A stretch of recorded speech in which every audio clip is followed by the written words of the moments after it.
And we're ready for the men's opener on this semifinal Sunday. Hi, everybody. Nate Metz with Taylor Close, a former Mid-South Conference champion and NAIA All-American in the building to call this one between the Georgetown Tigers and the UPIKE Bears. A semifinal matchup that features two teams that were able to get here. UPIKE, start with them. They pulled off an upset, a minor upset at least, over the number 4 seed in Shawnee State. And Georgetown absolutely stomped the Phoenix of Cumberland University in the quarterfinals to get to here. But I don't think it's going to be quite as easy for Georgetown against the UPIKE team that has actually beat them this year.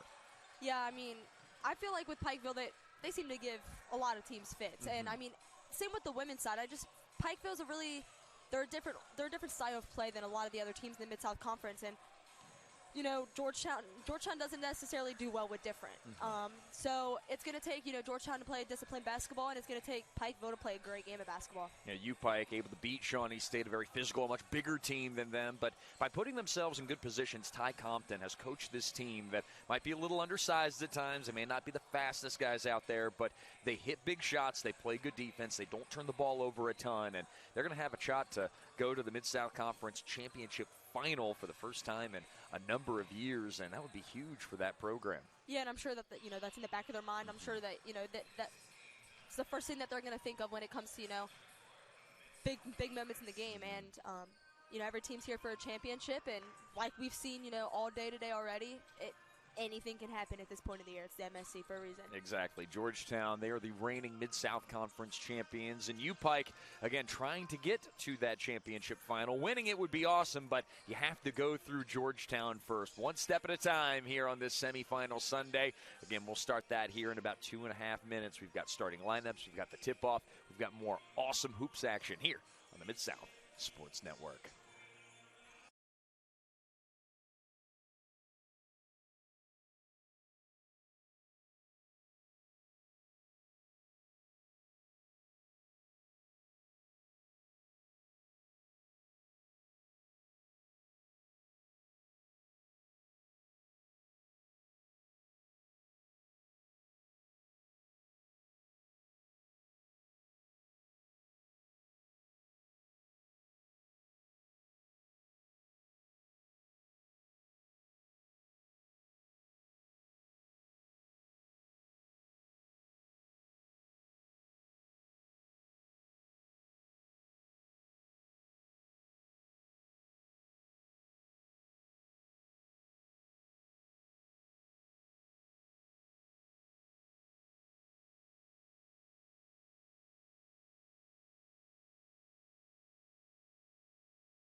Ready for basketball action here from Studel Financial Arena in Bowling Green, Kentucky. It's a Mid-South Sports Network.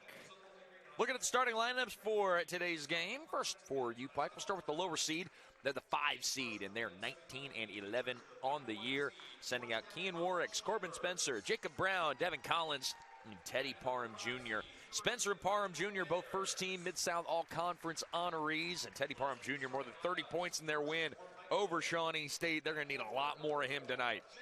Yeah, and I mean, starting into this game, we're starting in the evening games, getting into the men's side of things. And, the two of the three top teams, actually all three top teams are still in it for the men's. And, it's almost completely different from the women's side. And I'm excited about the men's. I mean, it's going to be very competitive. These last three games of this men's side are going to be battles. It's going to be fun indeed. The UPIKE Bears are coached by Ty Compton. Ty Compton taking over after Kelly Wells, who's now at the top over there in the athletic department over at UPIKE. Moves up in his career, I guess. But we'll talk more about Kelly Wells as this broadcast goes on. Great athletic department in total down there in the 606 in Pikeville, Kentucky. But let's switch over to the 859 in Georgetown, Kentucky. Chris Briggs, the Mid-South Conference Coach of the Year, looking to win another, not just Mid-South Conference championship, but maybe national championship. And he's got his Assistant Coach of the Year as well, Rodney Haddix, ready to rumble with these five players: Cam Brooks Harris, Jake Omer, Jaquay Wales, Tay Dozier, and Drew Lamont. Also, Kyron Jones, who had a double-double in that last game, got the Player of the Game award coming off of the bench. This is a deep Georgetown team that they have a lot of guys that now this year don't necessarily look the part. Jay Brown Spikes is one that I always like to pick on a little bit. He looks more like a running back or a linebacker, but they got hoopers from top to bottom. Awesome team. And where do they find them at? These kids are coming from everywhere and anywhere. In the case of Jay Brown Spikes, it's Princeton, Kentucky. But yes, for everywhere, you're right.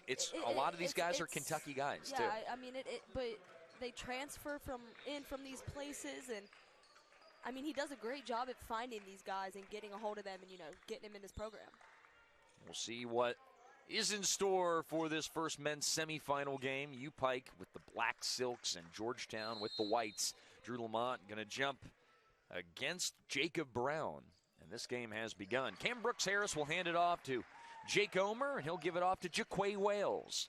Wales is an honorable mention in the Mid-South Conference as far as regular season awards are concerned. Here's Cam Brooks Harris. Harris extending, creating space, and immediately getting involved. That's just being athletic. He was able to, with one arm, wrap around him and finish underneath. Now Kean Warwick's at 5'7", the smallest guy out on the court.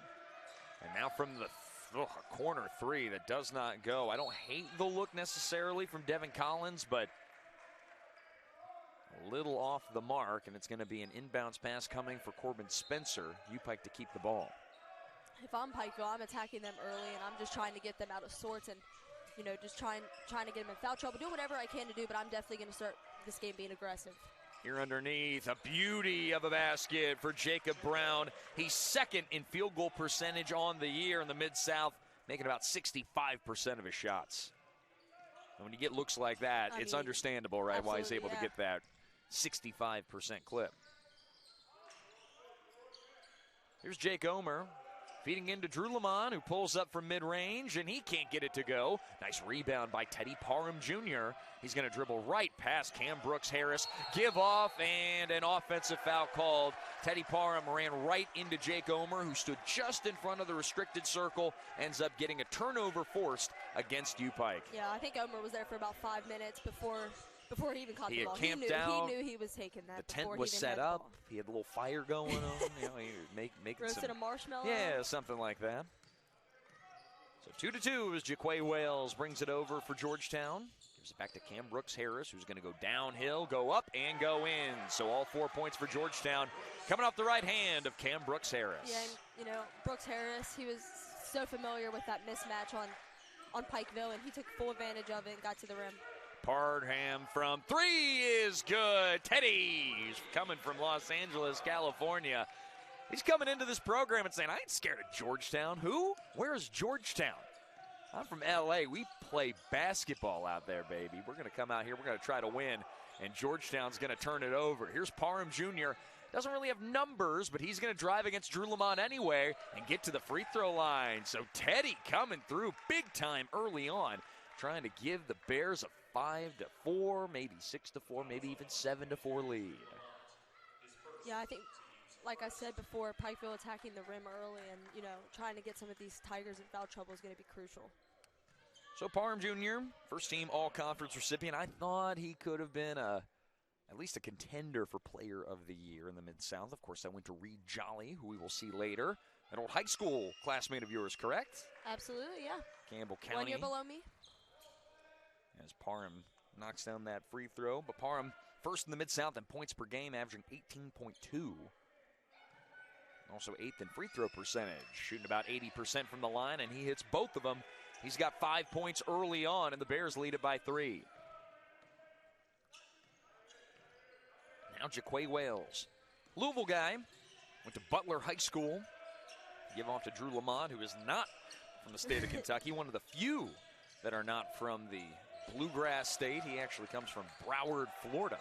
As Omer pulls up from 3, he can't get it to fall. Jake Omer not having a good trip so far from Georgetown over to Bowling Green. Only one shot hit yesterday as Cam Brooks Harris will get called for a foul. Jacob Brown got him to jump in the air and land on him. But yeah, Jake Omer didn't have to be a superstar yesterday in order for Georgetown to thump the Phoenix, but he still probably is going to need to get going at some point if Georgetown wants to win this Mid-South tournament.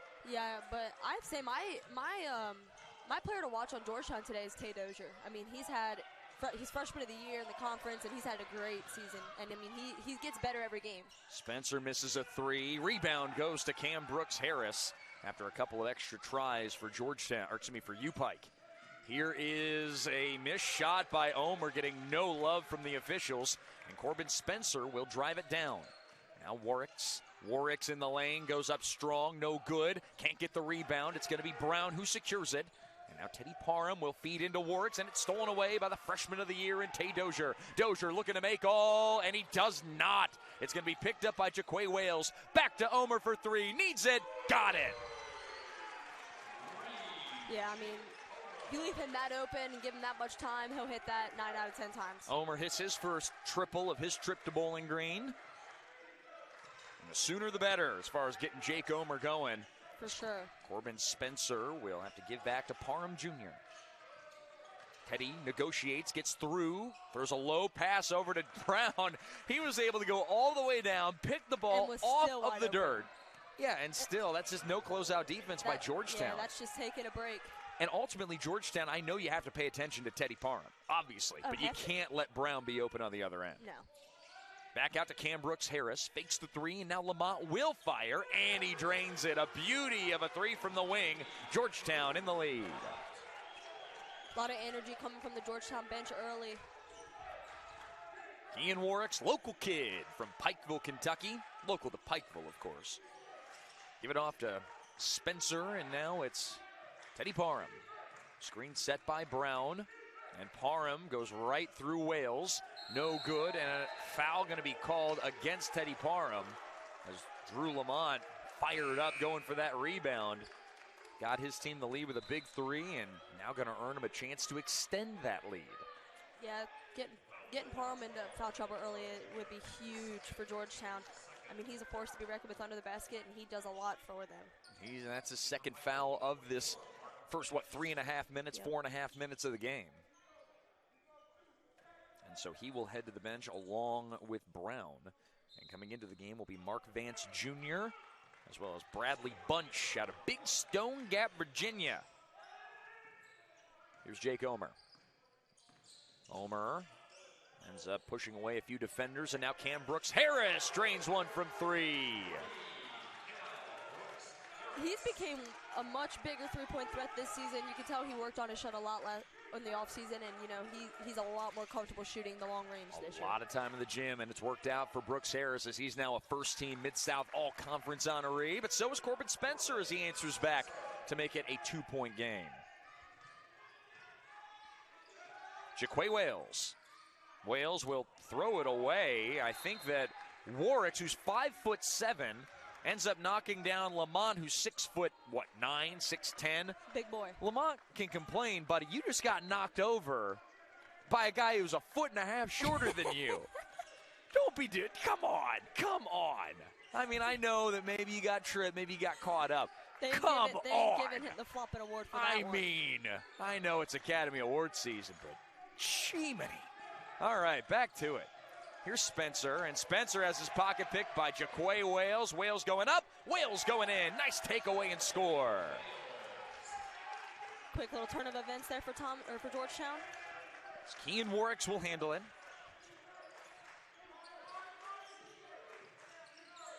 Now be Bunch. Bradley will give off to Spencer. Now it's Collins going up, and Collins not able to connect. Wales clears away the rebound. Jaquay Wales over to Lamont for three. No good. And the rebound, well, that's going to be a foul call. Is that Jake Omer who's going to get whistled for it? Wow. It will be Jake Omer who gets called for the foul. He and Kean Warwicks got tied up a little bit, and that's Omer's first foul.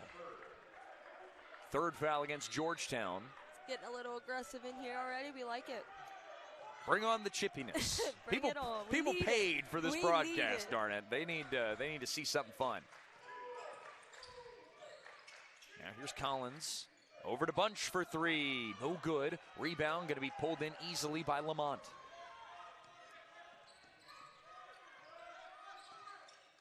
Now Omer. Omer throws that one, I think, all the way back to Taylor Mill. Yeah. And he pats his chest saying, that's on me. That's my bad, as Lamont's going to head to the bench, and we'll get a first look in this game at Kyron Jones, second team all-conference. Had a little bit of an up and down year with Kyron Jones, obviously facing some injuries and that was huge, yeah. some issues, yeah, but I mean, he didn't seem to be too bothered by it yesterday, coming back on that double-double. And it was an easy double-double is what it looked like, too. Kyron Jones just gathers rebounds like it's no one's business. Now Warwicks can pull up from three for sure. Instead, it's Collins who plays a little string music from way out there. Yeah, it's tough. You got Tay Dozier's long arms in your face and still knocking it down. Tip of the cap from my man Brady Labor, who's calling the previous games with me here on the Mid-South Sports Network for the Georgetown game. He loves to say that little string music line every time a beautiful three-pointer's hit. Yep.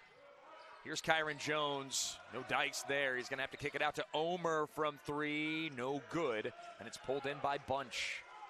Georgetown looking to push the pace, just trailing by one. Dish back now to Bunch. Back to Warwicks. Warwicks with the ball on a string.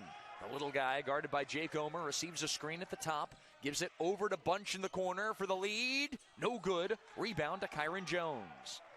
Yeah, they're getting good shots, and, you know, Works is getting everybody up in looks. They just got to convert them. Jaquay Wales with it.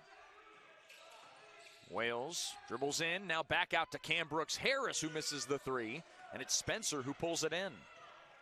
That one a little more contested, I think, on the side of Cam Brooks Harris, as an offensive foul is going to be called on Corbin Spencer, and Ty Compton, in that wonderful Eastern Kentucky accent, yelled, "No, no!" Yep, you know, he's taken 2 charges already, and that second one, it's a little risky with one foul that early, but, you know, he gets them most of the time when he takes them. So. Jake Omer is, you know, whatever people will say about Jake Omer, you can't say that he lacks toughness. He has been through the ringer in life, right? He's done the whole circle, and now he's back here at Georgetown after a couple years off and back and contributing in a very big way down the stretch. But coming in for him is Jabrion Spikes. 7 seconds to shoot for Kyron Jones, and a travel going to be called. Kyron Jones, I know this is his building, right? He played high school basketball here, but he ain't getting that friendly of a call. 1-point ball game, 11:38 to play. We've got a media timeout. Tigers leading by 1 over the Bears on the Mid-South Sports Network.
So even though Parham and Brown are on the bench for UPIKE, they were able to close the gap and make it a 1-point game.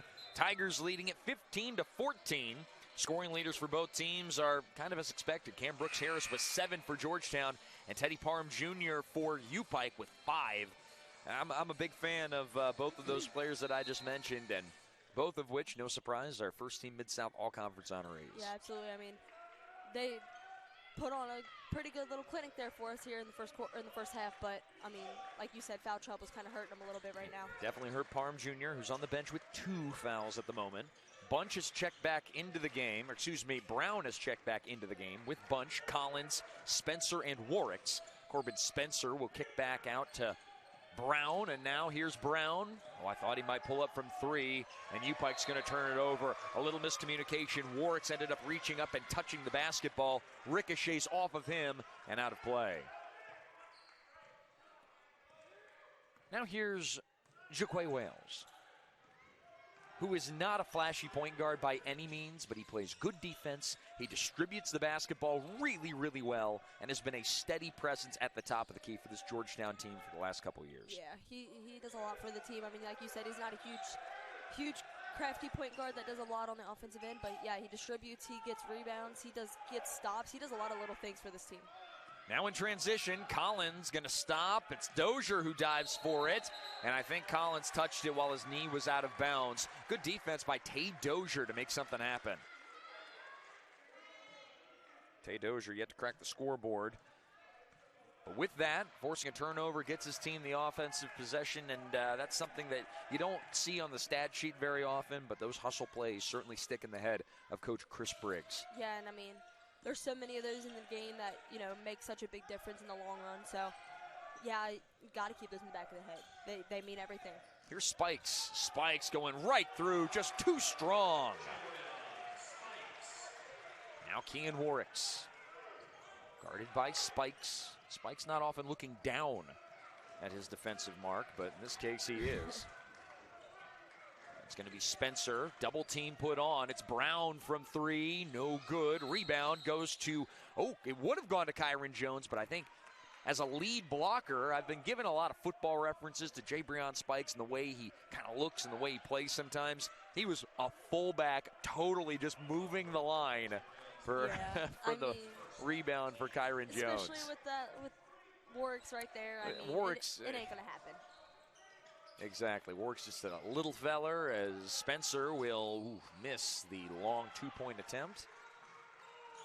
Yeah, those calls will certainly get you whistled every now and then as a mid-range jumper doesn't go, but an offensive rebound for Cam Brooks-Harris gives him a second try after Kyron Jones missed it. Under 10 to go in the first half. 3-point ball game. Jaquay Wales with under 10 on the timer will just call his own number and can't get it to fall. Good rebound by by Brown. Jacob Brown, a great basketball player. As Corbin Spencer will go all the way through. Nice job by Spencer out of Sandy Hook, Kentucky. I'm not sure how he got it off, but boy, he did. He got it off. Mentioned Jacob Brown, transferred from Fairmont State, from Clements, North Carolina. 15 seconds to shoot for Kyron Jones. Jones, a spin move, no good. Nice rebound by Brown. Yeah, I mean, solid defense by Brown just to stay solid on him and, make him go over him. Here's Warwicks back out. They're just playing pitch and catch at the top of the key. Lead is in jeopardy for Georgetown as Warwicks can't create his own shot. He's going to have to dish it back to Spencer. 10 to shoot. Spencer spins away from Wales, goes up, no good. And a second chance, tipping that in is Jacob Brown. That's a tough tip. I mean, you're coming in from the baseline pretty much and somehow managed to bank it off the glass. UPIKE better be excited. They're leading now against Georgetown. First time in several minutes. Tay Dozier, the long 2, no good. Rebound to Corbin Spencer, and he's off and running. Spencer running by a couple of defenders, going all the way up and getting blocked. So good try, Spencer, but Cam Brooks-Harris, too good of a shot blocker to let that one go by. Here's Harris on the other end. A foul called, and Cam Brooks-Harris will head to the free throw line. Speaking of Cam Brooks-Harris, he is first in the Mid-South Conference, averaging 1.5 blocks per game. Wow, I mean, I wouldn't have even recognized that if you didn't say that, only because of Rashad Bishop from Georgetown. Who is, I would argue, more of a freak athlete. But I feel like 100%. Cam Brooks-Harris, and you and I discussed this a little bit yesterday as Harris hits the first free throw to tie it up. Rashad Bishop, who I believe is going to check in for Cam Brooks-Harris after this free throw if it goes through. The reason why Rashad Bishop sometimes, he lacks touch sometimes. He's an extremely good athlete, but sometimes lacks touch. Kind of like Latavius Mitchell for Shawnee State, who we saw yesterday lose to UPIKE. As Bishop comes in and Brooks-Harris will head to the bench. Yeah, I mean, when Rashad Bishop checks in, there ain't much you're getting around the rim. It's power. Yep. It's going to be power basketball when he's got it in his hands. As Thomas has checked in for Georgetown. Tommy Thomas. Tom, if you will. I don't think that's his nickname, so I'm not going to call him that. Here's Vance, powering his way through. He says, hey, I can play some bully ball too, and he gets the and one. Yeah, that's strong. I mean, he split two defenders and went up strong, kept it high, finished through the contact. We're going to get a first look also for UPIKE at Kenyon Cutlip out of Johnson City, Tennessee. He's going to check in, and checking out will be Devin Collins. Vance on the free throw line, not a good free throw shooter, 43% on the year. But that one could have fooled me. That was Purdy. Right in. So a 2-point advantage for the Bears. I always love watching the UPIKE broadcasts because their announcers, I just love the lovely mountain accent. There's something about it, right? I got a lot of friends from Pikeville. Oh, yeah, I love it. Oh, nice takeaway for Spencer, but Spikes, able to will it back. 7 seconds on the timer now as Thomas has to do something. Thomas looking to pull up at the elbow. It is no good. Rebound for Dozier. No good on the second try. Picked up by Spikes. That time it goes through. Blackjacks abound. It's Bears 21, Tigers 21. Yeah, it's just being stronger than the person you're going against. I mean, he went up, he grabbed it straight out of the air and powered through the person and finished strong. And a reach in on Tay Dozier. Dozier not pleased with himself after committing a foul some 30 feet away from the basket. But that's what happens when you're a freshman. You make mistakes. It happens. But more often than not, the things that Tay Dozier has done on the basketball floor this year have been positive. That's why he's the freshman of the year. Yeah, he's done great things for this team, and he's only a freshman. I mean, he's going to continue to do amazing things on the basketball court over the next few years. Vance with another nice take, getting through Bishop. We were mentioning how powerful Bishop is, and I think Vance's ears got warm. He said, nah, I am the powerful one here on the basketball floor. Now Spikes, he says, actually, I'm the powerful one as he throws it hard off the glass. A little too strong, actually. It's going to stay with Georgetown, though. 2-point advantage for UPIKE, but Georgetown will have the benefit of seeing Jake Omer check back into the game. Saw him hit a three in the first part of this game, and if he can get maybe another one or two to go through, watch out, because he can put up punches and bunches. Scary. Here is Jake Omer, this time guarded by Corbin Spencer. What a battle this is. Omer going right up against Spencer, and Omer just too good of a scorer to let that one go by. Yeah, I mean, he isn't necessarily that fast or that athletic either, but yeah, that man can put it in the basket from anywhere he wants. And Keenan Cutlip ends up going right through Kyron Jones, who plays a little Toreador defense. Olay! As he lets him go by for two. Now Omer, that's got to be an offensive foul, and it is. Omer throwing a flying elbow like it's UFC 480.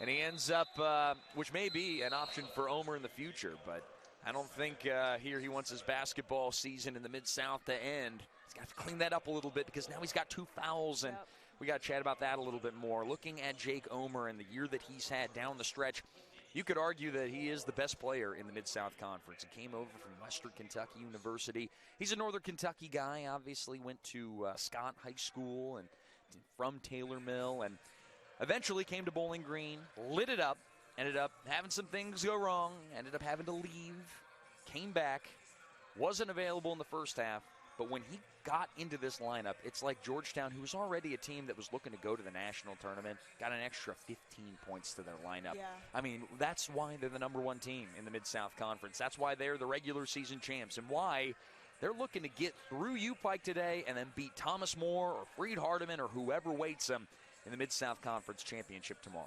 Yeah, and, you know, like we're saying, I mean, having Jake Omer makes it that much easier. It really does. You know, he's clutch in clutch moments. And, you know, he's gained that trust and that respect from his team to where, you know, they want to give him the ball.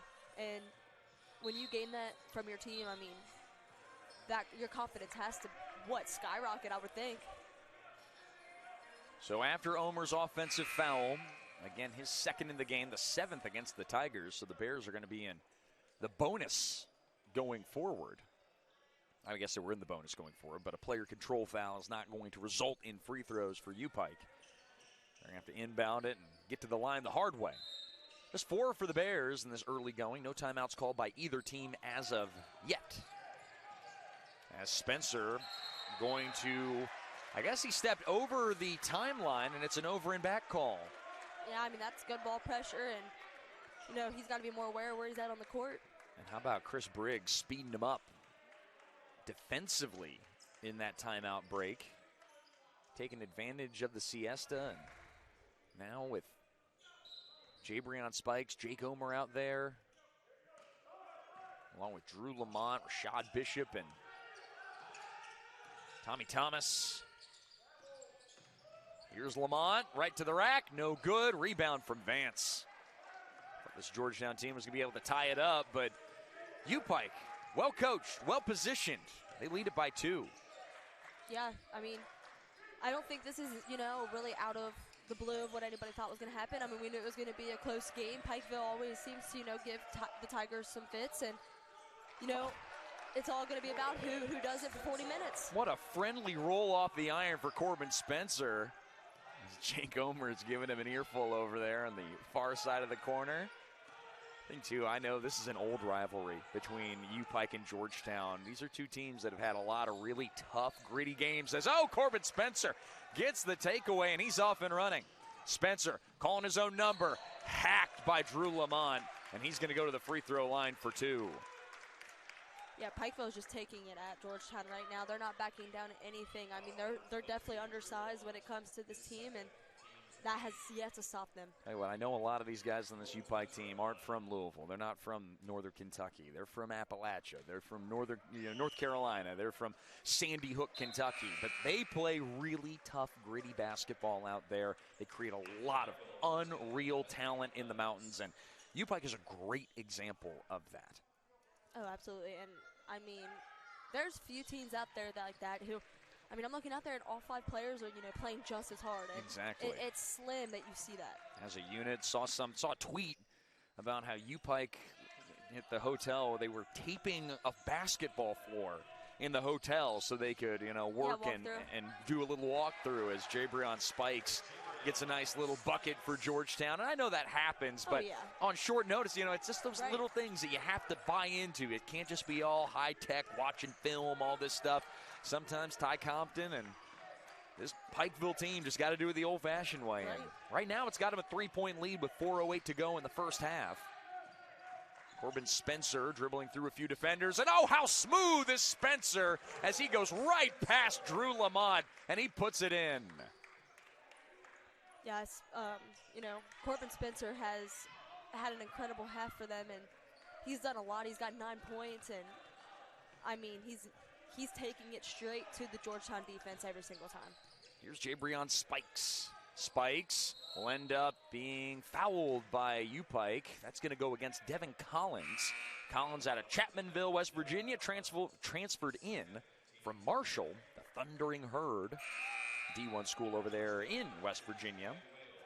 I believe the only state, I mentioned Appalachian basketball, I believe West Virginia is the only state, according to the Appalachian Regional Committee, you can tell I went to Berea College, where they are entirely encased in Appalachia. Like the entire state is considered Appalachia, whereas no other state in the Union is. Fun little fact.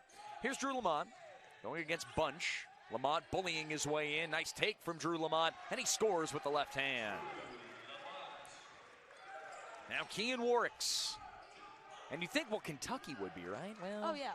But Western Kentucky, I mean, that goes all the way to the Mississippi River. So yeah, that's where you kind of get into into that spot. So, anyways, enough about that. We'll get back to basketball. You're always filling my brain with knowledge. Doing what I can to fill the time here as Vance will dribble right past Bishop, and Bishop, not good defense since he has been in. As good as he was against the Phoenix, it has been the opposite today, and Vance has been taking it to him.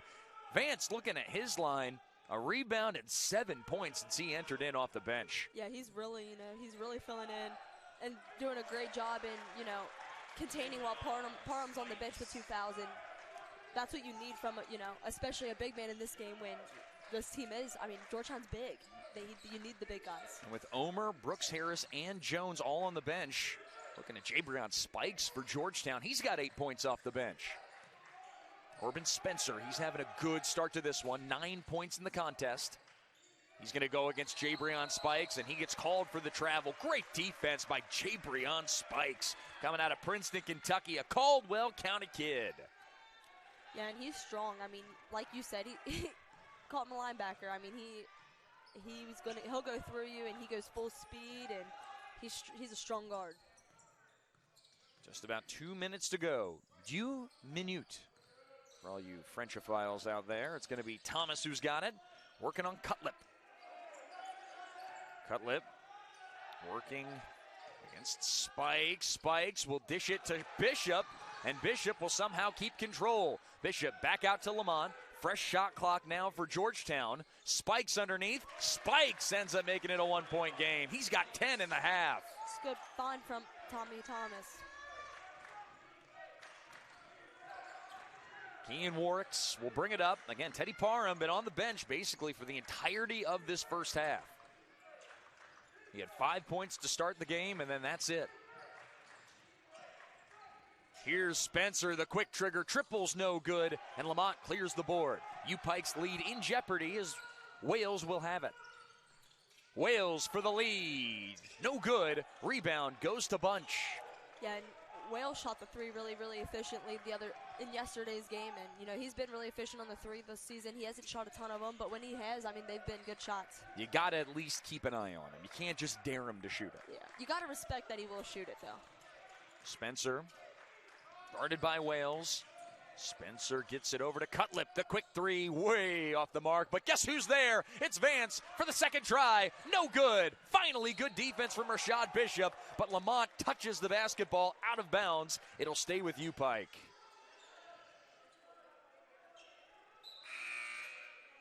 So it'll be Corbin Spencer to inbound. What's the second half going to bring us? This first half has been super fun. Yeah, hopefully the same level of entertainment. Here's Bunch with the right hand. No good. Vance gets called for the over and back. Gotta be. He went right over Lamont. Can't climb the guy to get the rebound. That's a foul on him, I believe his first of the game. The sixth against UPIKE. Jaquay Wales. Shot clock and game clock are about the same. So Georgetown can hold for one shot and try to take a lead to go into halftime with a little bit of momentum. Jaquay Wales, burn and tick, guarded by Kean Warwicks. Now a switch over now to Thomas. Thomas, the step back from the baseline is good. And now Vance gets it quickly in. The heave at the buzzer, too shy. And at the end of the first half, it's Georgetown's lead, but only by one. The Tigers have a 33-32 advantage over the UPIKE Bears. Taylor, before we take our break for the half, tell me your thoughts in that first 20 minutes of play. I think Pikeville came out ready to play basketball today, and Parham gets into foul trouble, and it's really unfortunate for them because he, started off so strong here in this first half, and he was ready to battle the big guys. However, Thomas, I keep saying Thomas More. I'm ready for that. They're Thomas coming up More next. game, They're taking the full floor right now to shoot around. Yeah, but Georgetown, it's Georgetown. So, it's bound that they're going to come back and take the lead at some point, and it's bound they're going to go on a run. But, it's how Pikeville responds to that run, and you can't turn Georgetown's one run into the rest of the game being a run for them, because that's when things get really ugly.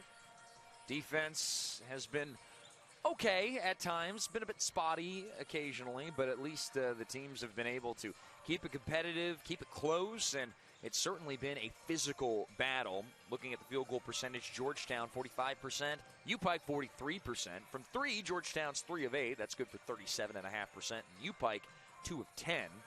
Free throws, UPIKE 4 of 5 from the line, 80%. Georgetown's only shot 2 free throws, but they made both of them. A lot of turnovers in this game, especially for a men's basketball game. 9 for UPIKE and 7 for Georgetown, but I feel like the physicality level and the speed and pace of the game is a big reason why.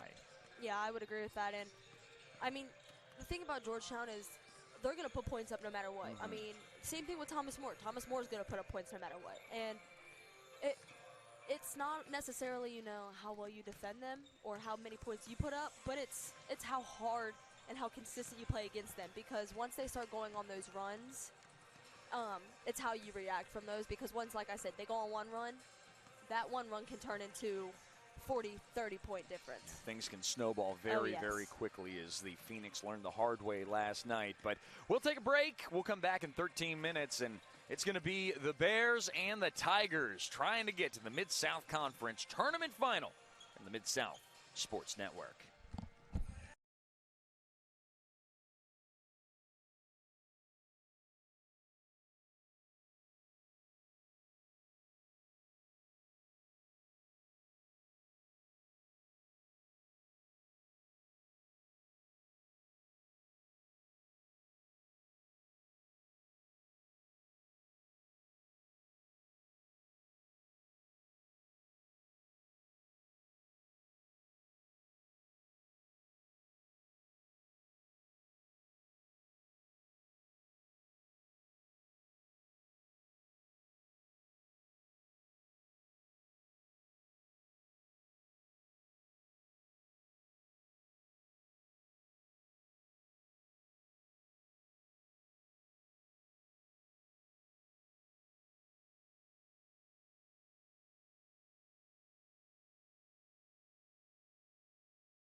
Tigers leading the Bears 33-32 as we get ready for the second half of basketball action. Nate Metz and Taylor Close with you on the call. Taylor, we're talking to some of the fans apparently during the break, and they said they could barely hear you in that first half. You got to speak up. You got to get excited. Yeah, this is a mic check. Check one, two. Check. Sounds clear in my ear. Lori, if you can hear me on that side of the TV. Now we got to keep. This is for you. Yeah, Just let me know. Now we got to keep that energy because these guys are definitely going to be keeping the energy. Whoever wins this will go on to play either Thomas More or Freed Hardeman in the Mid-South Conference Championship Final tomorrow night at 7:30 p.m. Central. Teddy Parham's got it. Parham will give off to Brown to start this half for UPIKE. UPIKE not really going anywhere yet. It's going to be Collins from the baseline. That doesn't fall, and Jake Omer clears the rebound. Yeah, I'm excited for the second half to see Parham get some time and get some quality minutes in, and as well as, Tay Dozier was super quiet in the first half, so I'm excited to see what he produces here in the second half. Yeah, looking at Tay Dozier for his line, 0 points, 1 rebound, 1 foul. But he did play good defense. He's also got overall. 2 steals. Exactly. So some things are kind of hidden on the live stats and the live stream as Jake Omer hits his first free throw. No surprise there. Jake Omer, one of the best free throw shooters in the Mid-South Conference. Hasn't had a ton of opportunities this year, obviously, since he hasn't played the whole year, but well over 70%, inching up toward 80% now. Yeah, and I'd say there's a really good chance that even in that half season, he spent a lot more time on the free throw line than a lot more players did who, spent the whole season playing. And it's his style of play, right? He's going to get downhill on you sometimes. He can score at any level on the basketball floor. And he just has a way of putting his body into you to almost make you foul him. Here's Kean Warwick. No points for him yet, and he gets called for a travel. So Kean Warwick slides a little. A turnover for UPIKE. They seem to still be all smiles, though, still down just 1 possession to the Georgetown Tigers. I think Warwick's is, he doesn't have much of a stat line. He's got 4 assists, and that's it. But really, I think he's doing his job. He's not out there to get rebounds, obviously. He's not going to score a ton against his big Georgetown team, obviously. But he's doing exactly what he needs to do. He's getting the ball to his teammates, and he has no turnovers. Exactly. So, until now, just his 1. That's going to be a foul called on Collins. Ended up letting Cam Brooks-Harris get by him, and I know the Pikeville fans are a little disappointed that there was a foul called on the swipe through, but ultimately, I don't know what you want to. I don't know what you want. It's not like Cam Brooks-Harris is just going to miss that flat. At least not often, I don't think, as Brooks-Harris knocks the first free throw down. Let's go down the stat line of Cam Brooks-Harris, not for the game, which is impressive. Granted, he's got double-digit points, and that's all fun. For the season, 20th in points per game, 19th in field goal percentage, knocks down the second free throw. 4th in three-point percentage at 42%. 17th in steals, and I mentioned earlier, 1st in blocks. Just filling it up for this Georgetown team. Yeah, he's doing a little bit of everything for them, and he's not even a senior yet. It's dangerous. It really is. It's super scary to see, with him and knowing you got Tay Dozier back. That's 2 deadly weapons alone.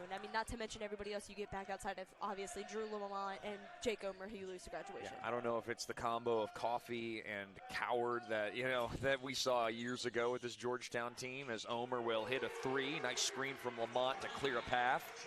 But it is a good duo, at least for this Georgetown squad, as they now lead it by 6. Here's Teddy Parham. Parham Jr. going up through traffic, no good. Rebound to Jaquay Wales. Now Wales out to Brooks-Harris. Lamont looks off the 3. Omer, the heat check, no good. And he can't draw the foul either. And a flop called on Jake Omer. Jake Omer fell down after the 3. And the officials are going to put a flop in the book. There's no warning for a flop anymore. It's just going to put Corbin Spencer on the free throw line. And, this is the Mid-South. Come on. Yeah. If you're going to get hit plenty, you don't need to fake like you're getting hit. Corbin Spencer on the line, and he won't make him pay. So no free throw make. And I feel like that's going to get the Georgetown team excited, even though Chris Briggs is going to come out and a lot of unhappy people in here right now. I guess. They're still up by 6, and they're going to put a little press on.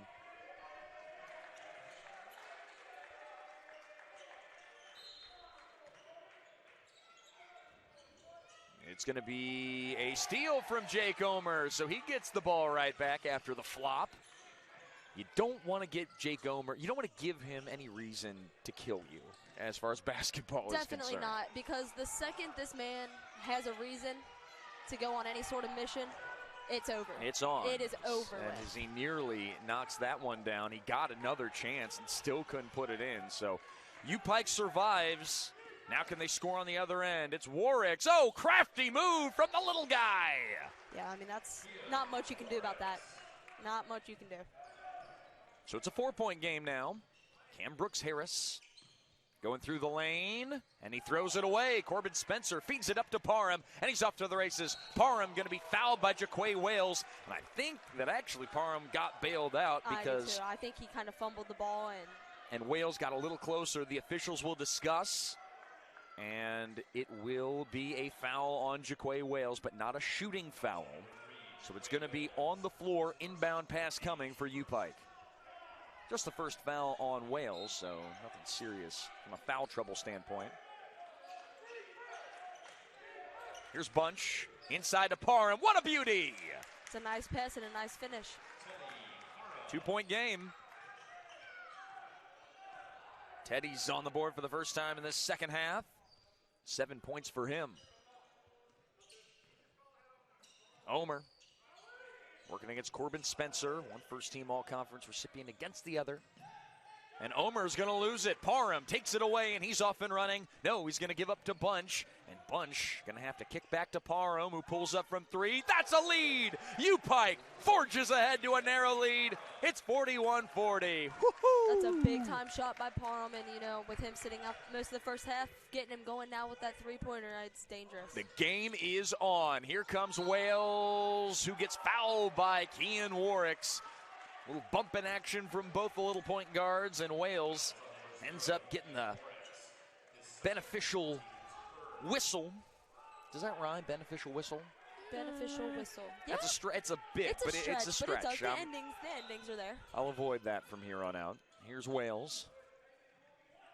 That's the thing you work out in the regular season, not here in the semifinals. Here comes Lamont without hesitation, and he misses the three. Rebound to Teddy Parham Jr. That's another guy who you do not want to see get going if you're Georgetown. Ball goes out of play, and a blocking foul called. That's going against Drew Lamont, who I think has spent more time on the floor than the mops used to clean the place up in between games. I'd have to agree with that and he's the biggest guy on the floor. You know, I find that surprising. And some of it, though, is Lamont's effort in diving for basketballs and things like that. But I feel like every time the wind could knock him over, which is surprising because he's such a big, strong guy. Yeah, he's big, that's for sure. There's nothing small about Drew Lamont. Now here comes Kyron Jones, who's checked in for the aforementioned Lamont. Three coming from Spencer, no good. And Cam Brooks-Harris pulls in the rebound. Now Tay Dozier gives back to Omer. Omer for the lead, takes an extra step, finds a way through and scores. Don't get much more wide open than that. Now Parham with his team trailing by one at the moment. Gives off to Bunch, extra pass to Brown, and Brown can't get it to go. Good defense by Tay Dozier. And that should have been a travel called on Dozier on the other end, but no whistle as Omer pulls up from three, and he drills it. So Jake Omer gives a little three-point celebration to the good Georgetown fans that have traveled over to watch him play. Yeah, he's putting on a three-point clinic this game. Now here's Brown out to Warwicks. Parham Jr. working against Kyron Jones. Parham Jr.'s got some room, goes into Jones, no good. Second try, foul called. And will that be an and one, or was that on the floor? I think they called it on Jones. So it will. They counting as an and one? Is it an and one? They didn't give any signal, and there are no points on the scoreboard yet. So, waiting. Yeah, they're calling it on that first shot. Okay, so it will be an opportunity for Parham. His first free throw, money. So it's a one-possession game. Vance is in, Brown is out. I think Brown's actually got to go get checked by the trainer. Seems like his left pinky is the issue. You don't think that would be a problem. Man. But you, obviously being a standout Division I basketball player and NAIA hooper as well, know that if anything's wrong with your shooting hand or really anything, it can really throw you off. As we've got a biohazard on the floor. Ew. A little bit of blood, it seems, here on Some of that pinky blood. Yep, a little pinky blood on the pinky blood. The Student Financial Arena hardwood, where it's currently 45-42. Tigers over Bears, and the winner will play either the Saints or the Lions. If I keep dropping my pins. Do you keep dropping your pens? I've dropped this pin. I don't know how many times now. An awkward pause through the hazard. I wish they would almost just call it like hey, take a minute break. Take a minute break, so we know. Or something. Yeah, exactly. So we know just to cut it to a commercial. But yeah, we just keep it here, and I guess they're figuring out how much blood was there on the floor. I guess they're just making sure everything's. I think they're just extra clean then at this point. All right. Can't be. After the first Mid-South tournament that I worked, of course, which shortly after the world was shut down. that was shortly before the world all got shut down back in 2020. I guess you can't be too careful. Now here comes Parham Jr. on the free throw line, looking to make it a 2-point game. Parham's got 11 and 4 rebounds. Money. 12 points now for Teddy. And the Bears are only down by 2. But Georgetown has been able to extend their lead just by 1, but still extended in the second half. They haven't allowed UPIKE to really get in there as Dozier can't finish the alley-oop. A little too cutesy on that try. Now here comes Warricks, who gives it to Vance. Teddy Dozier's having a rough night finding the bottom of the rim. I mean, it's bound to happen for him, though. He's had a lot of good games this season. He's put up a lot of numbers. So, as long as his teammates have his back, no worries there. No shot made by Bunch as he's got to hustle back on defense. Omer going to push the pace, goes up and in. Nice take by Jake. Tigers now up by 4. 2-possession leads. We got 14-14 to run. Warricks. An offensive foul called. It is against Vance.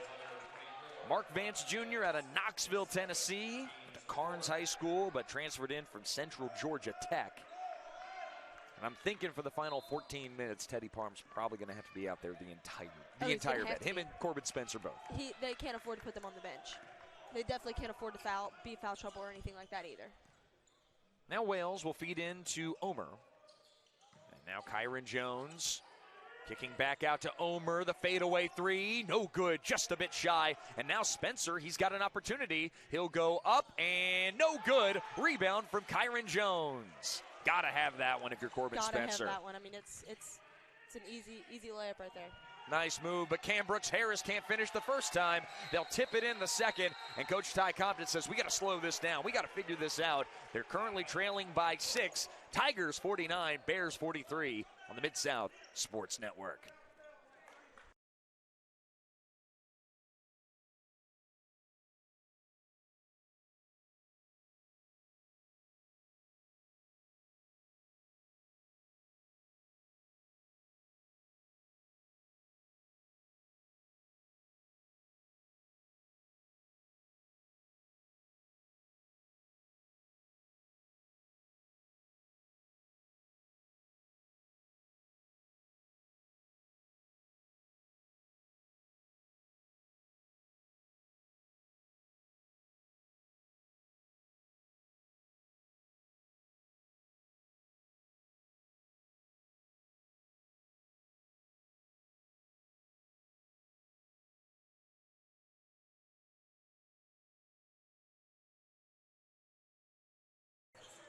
.36 to go. Tigers up by 6. Good little run for Georgetown, and we saw during the timeout break, Jake Omer get a little hot, getting excited as Kean Warricks is going to bring it up for UPIKE.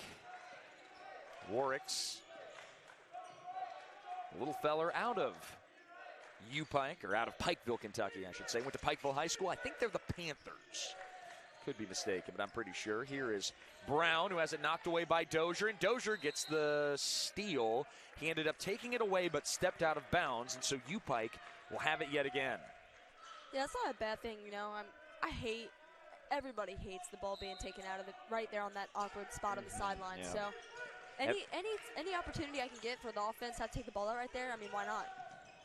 Now back to Warwick's, needs this three bad. He does not get it. It's going to be picked up by Kyron Jones as a shot clock goes off. Again, I don't think it was supposed to, as the ball clearly rattled off the rim, but what do I know? It's going to be Jake Omer now. Omer going up. Oh my, Jake Omer with the and one. As Jake Omer is saying they're too small as he signals to his bench. They can't guard me. Yeah, I mean, few people can. He's playing on a different level tonight. I mean, he's on a mission. Jake Omer now 19 points. Go along with 2 rebounds and an assist. Make it 20 for Jake.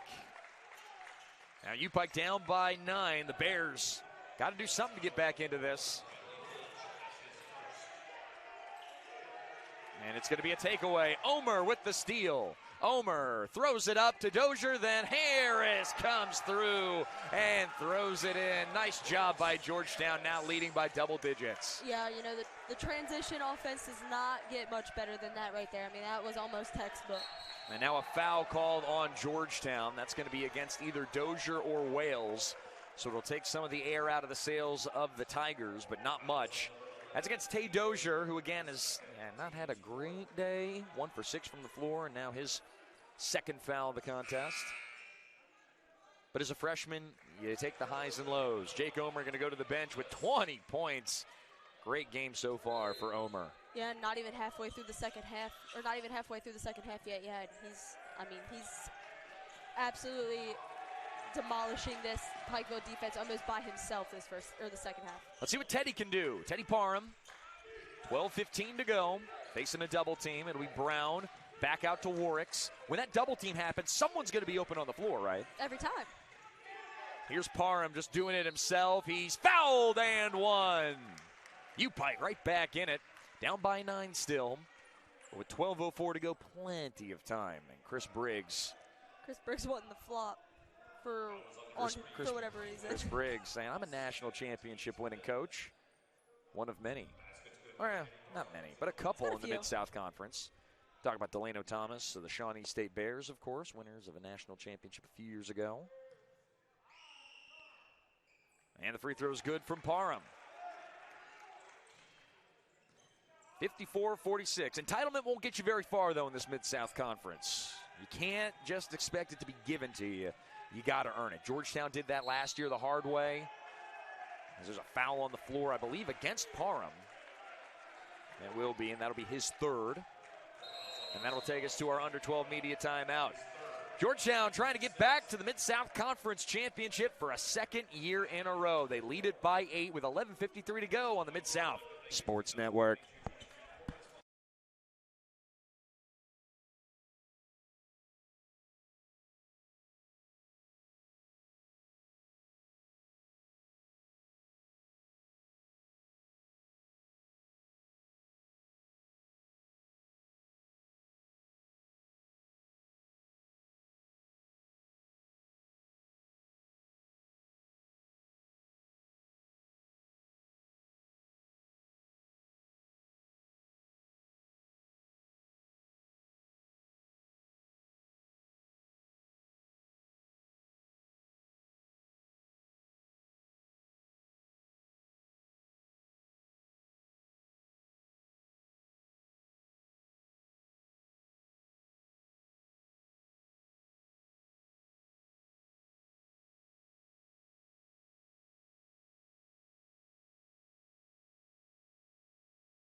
Returning to Studo Financial Arena, the home of the Mid-South Conference Championships here in Bowling Green. Hi, everybody. My name is Nate Metz, joined with Taylor Close, former Mid-South Conference champion. Taylor, it feels like it was just yesterday that you and the Thomas More Saints were beating the Campbellsville Tigers in the Mid-South Championship of 2021. 2021. Yes, okay. I was going to say, there have been so many games here the last couple of days. All my calendars, my dates are all getting thrown off, but that was a fun year indeed. That was the year that Shawnee State ended up went all the way and won a national championship. Yeah. For the men's side, beating Thomas More. Thomas More and Freed Hardeman are going to do battle after this game, which would be a pretty fun nightcap. But We're far from the wire still. Tigers with work to do. A nice 8-point lead, but the game is not over. It's Wales. Back to Thomas. And Cam Brooks-Harris pulls up a contested three, and that's no good. Dozier goes up for it. He gets the rebound somehow, and then he's going to be called for the travel. He slid around too much on the floor. I knew it was coming. He got up a little bit and went back down to the ground. Rather see that, I suppose, than a foul being called against Tay Dozier. Yeah. Which would then have put the Bears, I guess, over the limit. Or no, it would have put the Bears on the free throw line, I think, as Corbin Spencer is going to have it nearly knocked away by Tay Dozier. UPIKE's going to have 5 seconds to get this ball across the timeline. Yeah, and with the Tigers' pressure, you wouldn't think that would be super easy. And a timeout called by Coach Ty Compton. A timeout, if you will. Just making sure that his team knows, hey, we got 5 seconds to get this inbounds pass in and get it across the timeline, so we got to be snappy. Timeout called, though. It's a 30-second one. Let's go through how this tournament has shaped up so far. In the opening round, it was an awesome opening round. Cumberland ended up beating Bethel on the road. Pikeville did beat Wilberforce at the buzzer, though. Corbin Spencer hit a shot to help them win at 71-69. Campbellsville thumped Cumberland's in an upset win. They beat them by 16. And Lindsey Wilson held on to beat Tennessee Southern 84-82. Then, yesterday in the quarterfinal round, Georgetown laid a 31-point beatdown on Cumberland, 83-52. UPIKE beat Shawnee State 79-72. Freed Hardeman beat Campbellsville 86-68. And Thomas More ended the night with a convincing victory, 79-58 over Lindsey Wilson. And that brings us to this men's basketball game right now. It'll be this is going to be Bradley Bunch to inbound. And he'll get it over to Jacob Brown. Brown, 3 seconds to get it over. Spencer's got to get across, and he does. Here's Spencer. Gives it to Teddy Parham Jr. Parham Jr. working against Cam Brooks-Harris and Kyron Jones. And it's going to be a blocked shot that goes out of bounds, staying with UPIKE. Yeah, I mean, I don't know where he was going with that. You ain't getting much over Cam Brooks-Harris and Kyron Jones. Teddy Parham Jr., though, the top scorer in the Mid-South Conference. You got to feel like, though, every time he's got it, he's a liability to score as he pulls up a contested three. Doesn't go. It's going to be pulled in by Cam Brooks-Harris. And now Georgetown will try to get back up by 10 or more. Wales feeds in to Kyron Jones. Jones on the baseline, going up, no good. It's going to be taken away by Dozier on the offensive side, and he scores finally, getting a bucket to go.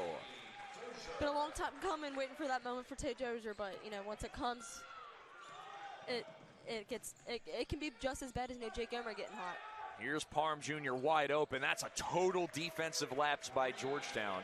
Yeah, Tay Dozier now, though, 4 points, 2 for 7 on the night. He's also got 5 rebounds, so doing a lot of things, just not filling it up like he did yesterday when they were able to move through the Phoenix.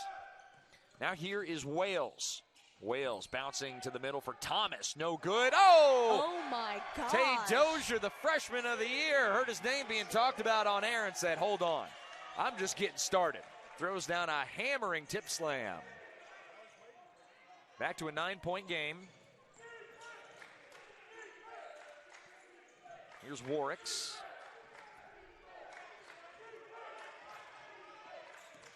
Warricks being hassled by Wales. Back to Bunch. Bunch in the lane, goes up with the left and in. Nice score from Bradley Bunch. Yeah, he did a great job not expecting that contact and just went up and finished it. So Tay Dozier, now with back-to-back buckets, has 6 in the game. Dozier over to Wales. Wales guarded by Warricks. Jaquay Wales back out to Dozier. The contested three, no good, so the heat check doesn't fall, and Spencer will push it up to Parham. I can tell you there's going to be points coming out of this, and it's going to end up being free throws. Cam Brooks-Harris gets whistled for the foul, and he's upset, and he'll have the officials to speak to. Gets a little pat on the chest from the umpire there as Cam gets whistled for his now 3rd foul of the game, I believe. Scratch that 2nd foul of the game. And it'll put Teddy Parham Jr. onto the line, shooting 2.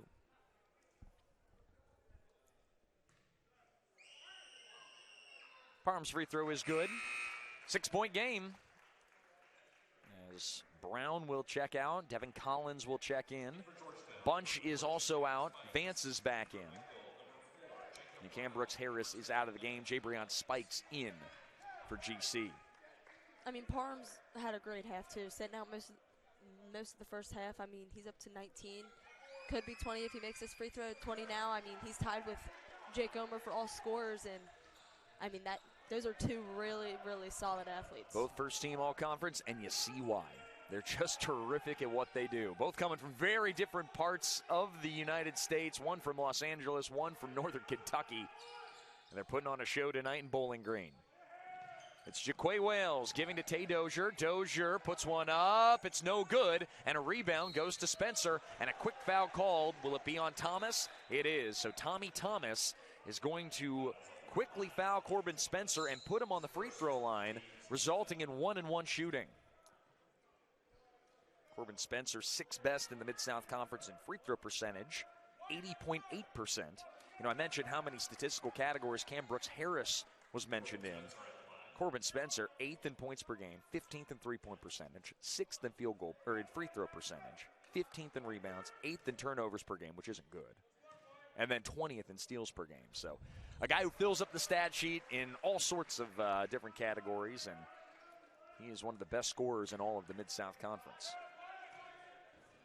Second free throw is no good, so a rebound to Dozier will clear it away for Georgetown. Teams in the bonus for the rest of the second half, so we got time still. And so much time, and only a 4-point game. So, you know, that's a big piece in all these games. I feel like it's just been free throws and fouls, and, you know, they've been close games. So it comes down to those free throws. Foul's going to be on Corbin Spencer, his second. They'll put Jaquay Wales on the free throw line.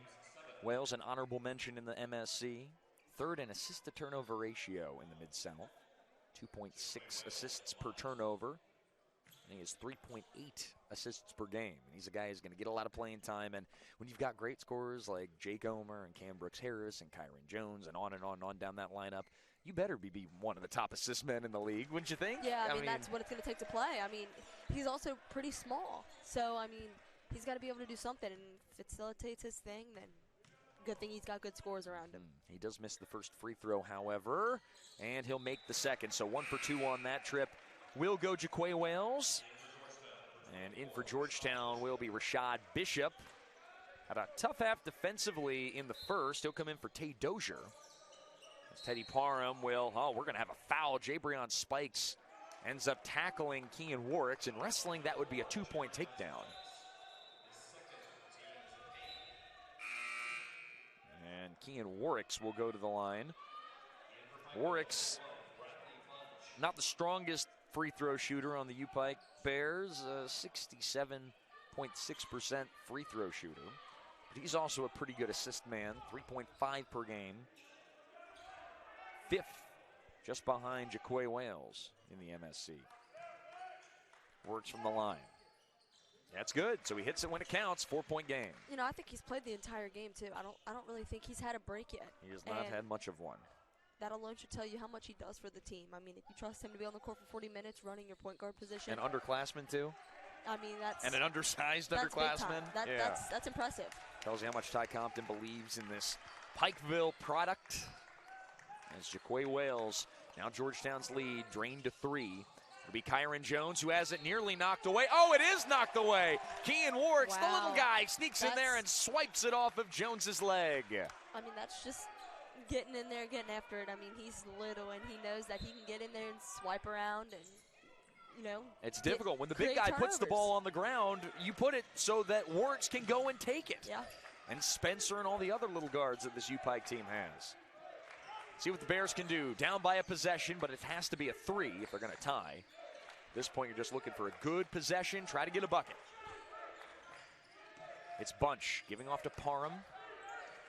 Parham, the step back 3 for the tie. He's fouled and one! Oh, Teddy, how do you do it? I mean, that is insane. Teddy Parham Jr. and congratulated by his bench. Ties the ball game up. Chris Briggs running onto the floor, expressing that Parham kind of reached that leg out to draw contact. Said Omer didn't get that call. He got called for a flop, calling on Parham. But again, I mean, entitlement don't get entitlement. I get it too, but entitlement don't yeah. get you very far in the Mid-South Conference. There's been a lot of calls that could go both ways that don't, and it happens. It's basketball. It's basketball, exactly. And I just hope down the stretch, we saw in the 2 women's games, the refs got a little involved, a little too involved for my taste. Especially this time of the game. Like, if you're going to let them play up to this point, you got to let them play that last 7-8 minutes. Let's hope it's at least consistent, right? Jaquay Wales will handle it. Georgetown's lead has evaporated, and now they trail by 1.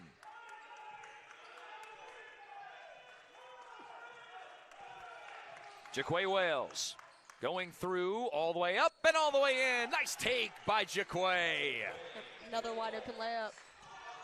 And then a ball knocked away from UPIKE. It goes off of the Bears, and it'll come back in favor of Georgetown. So now Georgetown trying to retake the lead as Jake Omer's back into the game with Cam Brooks-Harris.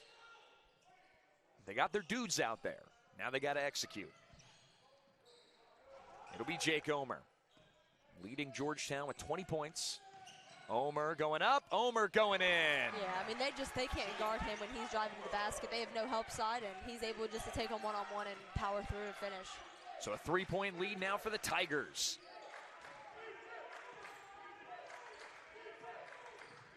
Parham, guarded by Cam Brooks-Harris. And Vance guarded by, oh, what a nice move by Vance, who gets fouled by Kyron Jones. He just blew right by him on a quick spin move. Yeah. Kyron Jones, I know he's coming off that injury. Looked like he was in slow motion there. Yeah, well, I mean, he got Kyron Jones off his feet, and then there's nothing he could do. That's not an easy thing to do either. That's a great defender and a guy who's been at the Mid-South Conference first team recipient. Yeah.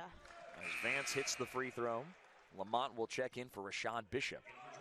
We talk about how also it is crazy that Georgetown's still going to have Cam Brooks-Harris next year, and they're still going to have Tay Dozier. They're also still going to have Kyron Jones. I mean, that's insane. And with the COVID year, obviously. I would say with 3 veterans coming back and having so much experience at this level. And no pesky Thomas More UPIKE to worry about next year, right? 5 teams leaving the Mid-South Conference. So the Mid-South will be a shell of what it was last year, unfortunately. Or of what it is this year, I guess. But that's a problem for next year. We're just trying to have fun and enjoy the awesome basketball that we've had so far this tournament and in this game. 10 seconds to shoot. Brooks-Harris pointing out his screen. It's going to be Bishop underneath with a one-handed flush. Aggressive. It's aggressive. 4-point lead for the Tigers.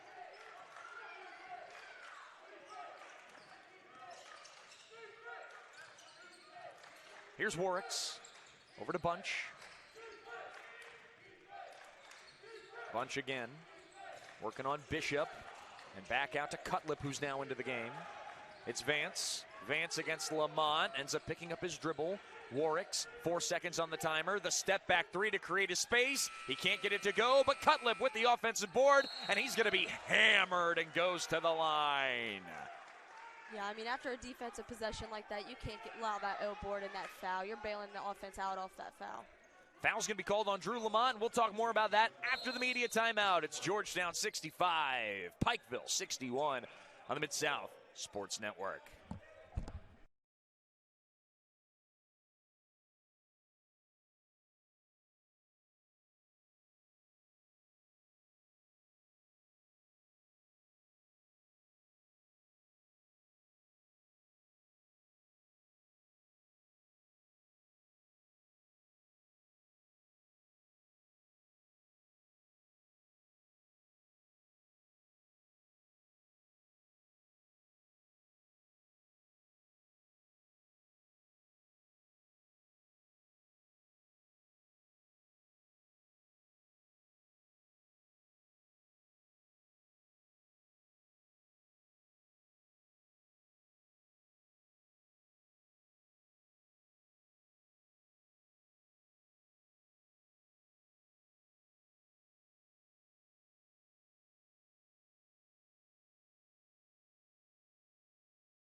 Back to it on the Mid-South Sports Network. Nate Metz and Taylor Close with you on the call. Tigers lead at 65-61 over the Bears during the break. Rodney Haddix, Assistant Coach of the Year in the Mid-South Conference, giving the officials an earful.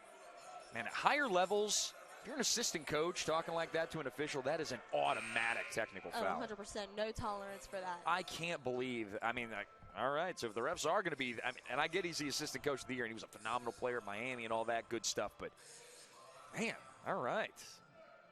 We'll see if cooler heads prevail in this game. Being a ref in the Mid-South can't be easy, though, right? Because you feel like you're going to see a ton of contact. You're going to see a ton of aggressiveness. And you have to find a way to, find that happy medium. Yeah. And, the refs want to let them play. They know that. Absolutely. Everybody knows how competitive the Mid-South Conference is. People didn't come. They didn't pay $10 on this broadcast to watch refereeing. As Cutlip doing a good job coming in, knocking down a couple free throws and making it a 2-point game. Corbin Spencer will enter back in. It was a really nice run for Cutlip. Gave Spencer the breath he needed, probably to make a run for the final 5:40. Jaquay Wales has got it. Wales guarded by Warwicks, and now Omer guarded by Parham. It'll be Omer trying to find Lamont in the corner for three. No good. And a rebound goes to Cam Brooks-Harris. Yeah, there's just so much contact in this game right now. Let's hope it continues, and let's hope the refs let it play to an extent, of course. Yeah, absolutely. Here comes Wales. Only guys hurting each other out there. There's a mouse in a house, a terrible mismatch as Lamont's going to have Warwicks on him, and that's an easy and one. Easy and one. You got the Warwicks matchup on Lamont. There's no chance. I know Warwick scored the knockdown against Lamont earlier in this fight, but Lamont, more often than not, 9 times out of 10, he will win that battle against Warwicks. And the one time that he's going to lose it is when he puts the ball on the deck and lets Warwicks take it away. Yep, I'd agree. Total mismatch. So Coach Ty Compton letting Bradley Bunch know, hey, man, you got to help our guy out there on the low post. It'll be Drew Lamont out of American Heritage High School, missing the free throw, and it's going to be pulled in by Teddy Parham Jr. So a 4-point game. Parham Jr. leading all scorers. He'll give it off to Vance. And now Warwicks will reset. 20 seconds on the shot clock.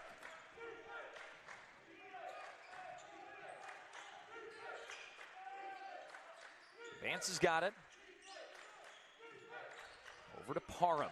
Parham blocked from the perimeter. Picked up by Bunch. Shot clock did not reset. At the gun, it's Spencer, and it's no good off of the wiring that's holding the basketball hoop together. So a shot clock violation. Great defense by the Georgetown Tigers. Yeah, Georgetown has found a way to, make UPIKE take a lot of those last-second shots at the buzzer on the shot clock. And, kudos to their defense for pressuring them enough to, not give them any open looks. Jaquay Wales will handle it and give it over to Drew Lamont. This Georgetown team been much the best through the end of this basketball season as Brooks-Harris will miss a three, but Lamont gets the offensive rebound. That's going to be an offensive foul called on Rashad Bishop, who ended up leaning right into Teddy Parham. I think it was Parham, if not Vance. Parham. And end up drawing that charge. Yeah, Parham read that like a book. And again, talking about Bishop earlier, the guy lacks touch. Phenomenal athlete. Needs to develop that a bit if he's going to be a first team all conference player. And he can be. He definitely he's got the skills to be. As Parham Jr. is going to be fouled hard by. I don't know about that. Well, here's the thing. I don't know if it was on the swat. Maybe on the leg sweep from Lamont is what I'm thinking they got him on. If they're saying it's on the actual shot, like on his arms, I ain't buying it. And the officials, there was a Parham hit the deck hard. Lamont now, that's going to be his 5th foul of the game. So he's going to be fouling out. And now he's going to be teed up, so he's going to have 6 fouls in the game. Drew Lamont getting his money's worth as he runs his mouth to the official. And he's now going to give an extra free throw to the UPIKE Bears. So Drew Lamont coming unhinged, ends up fouling out and then some. And he's going to have to take a trip to the Dairy Queen where he'll watch the rest of this game. That's tough. So it looks like there was some exchanging of words from a player on the bench. from Pikeville. So and Drew Lamont. 6 fouls on Lamont. You don't see that very often. Kyron Jones, though, good news is Georgetown extremely deep. So they'll be able to replace their starter. And Teddy Parham now going to have, what, how many free throws is he going to get now? 3? Yeah, I guess so. It was a shooting foul. Technical free throw is good. I guess anybody can shoot technical free throws, so. Might as well put Parham on there. Oh, I would. So Parham with another technical free throw. So maybe 4 are we looking at? And that could be a massive swing. Free throws good from Parham. And now he will do his 2 shots. Yeah, that is a massive retaliation from Drew Lamont, and you just got to be better. You have to be better than that. If you're a champion, you got to act like it. And UPIKE's going to have to figure out a way to make this work. As the free throw's good from Parham, because that 4-point lead, about to be 0 if he knocks this in. You got to know time and place, and that was not the time or the place for Inexcusable. And I know that Chris Briggs is going to defend his guys, but, man, you cannot have that. Parham makes him pay a 4-point swing and a timeout call by Coach Ty Compton. A brand-new ball game with 3:54. Things are getting hot here in Bowling Green. The pot is just starting to simmer here on the Mid-South Sports Network.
.354 to go. It's a brand new ball game. Tigers 67, Bears 67.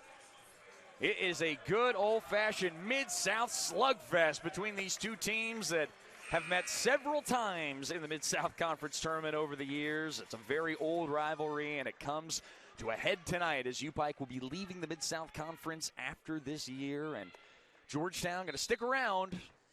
You hope that these two teams will still play each other from time to time, but not so much for a Mid-South Conference championship. I mean, this is a special moment for these two teams.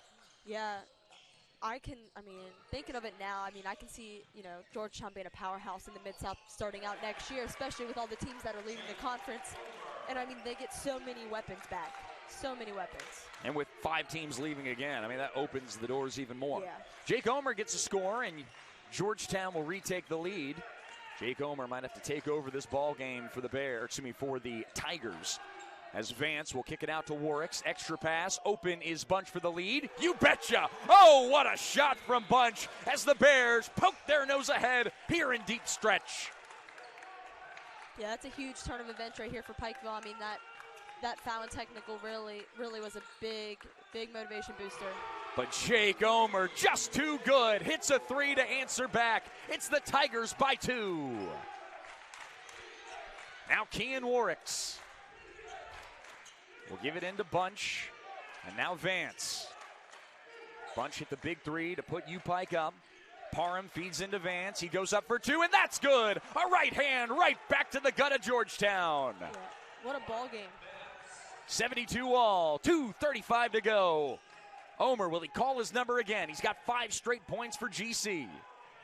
Guarded by Parham. 30-plus feet away from the basket. And Omer going to get it back. Pulls up from way out there. No good. Rebound pulled in by Spencer.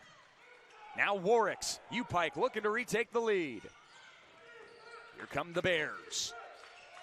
Warwicks will settle it back down. 2:05 to go. Yeah, see, this is a high-scoring game compared to the other games we've had. 72 to 72, and it's tied. Here's Parham, no good, and Omer clears the board, but you're right. It's been a very fast-paced and fun game. basically from the jump. Jaquay Wales will handle it. 20 seconds on the timer for Wales. And a foul call. That's going to go against Teddy Parham. And that'll be his 4th of the game.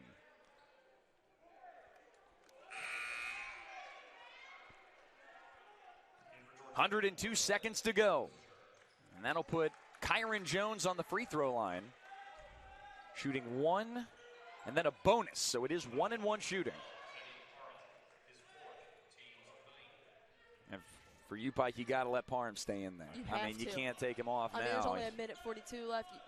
You just got to trust that he's going to play smart. He's your best player. You hope that he makes best player moves if you're cheering on the Bears. And Kyron Jones trying to take a lead in his gym. His free throw, no good. It comes up shy. Cam Brooks-Harris with the rebound. And Omer, that's no good. Vance can't get the board. Omer, the second try, no good. Third try, no good. Vance gets the board. It's knocked out of bounds off of Omer, and UPIKE will keep it. So the Bears just holding on desperately. Tied up at 72, 90 seconds to play. And a timeout called by Georgetown, so we'll take a quick breather. But we come back, we've got more awesome second half action of this first semifinal men's basketball game of the night. It's 72 all on the Mid-South Sports Network.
Minute 30 to go, 72-72. Bears and Tigers tied up.